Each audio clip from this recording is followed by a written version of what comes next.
Pertanyaan pertama, apa yang Anda ketahui tentang bisnis? Baiklah, saya akan menjawab pertanyaan nomor 1. Jadi menurut saya, bisnis adalah usaha menjual barang atau jasa yang dilakukan oleh perorangan, sekelompok orang atau organisasi kepada konsumen atau masyarakat untuk mendapatkan keuntungan atau laba atau profit.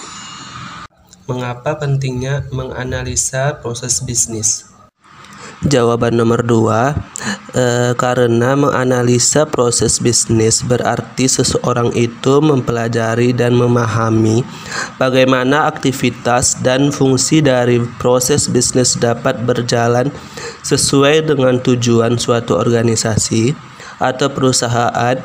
Menganalisa proses bisnis juga bertujuan untuk mengetahui perkembangan proses bisnis tersebut. Apa hubungan analisa proses bisnis dengan sistem informasi? Jawaban nomor 3, sistem informasi ini merupakan bagian-bagian dari proses bisnis, serta mereka dapat membantu perusahaan merancang ulang dan melancarkan proses-proses ini. Dengan adanya sistem informasi, sebuah bisnis bisa lebih efisien dan efektif dalam pengelolaannya sesuai prinsip manajemen.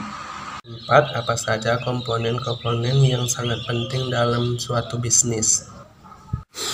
Jawaban nomor 4, pertama, membuat deskripsi bisnis. 2. Melakukan strategi pemasaran. 3. Membuat analisa pesaing. 4. Rencana operasional dan manajemen. 5. Menghitung pembiayaan. 5. Apa dampak COVID-19 terhadap jalannya bisnis di Indonesia? Jawaban nomor 5, jadi dampak COVID-19 di Indonesia adalah tentu saja bisnis di Indonesia mengalami kelumpuhan. Kurangnya pembeli membuat pemasukan dan keuntungan berkurang drastis. Pekerjaan yang dilakukan di luar rumah otomatis terhenti dan digantikan dengan kerja di rumah. Para karyawan juga terancam PHK karena banyak pekerjaan yang tidak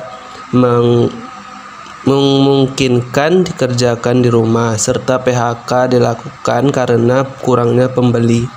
6. Sebutkan satu proses bisnis dan coba jelaskan bagaimana bisnisnya berjalan.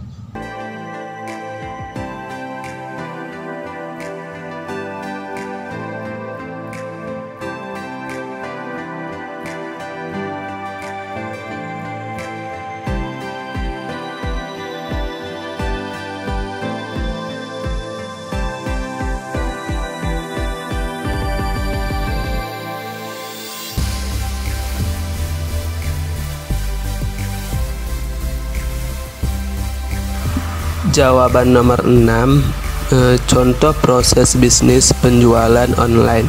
Pertama, konsumen kunjungi toko online kita.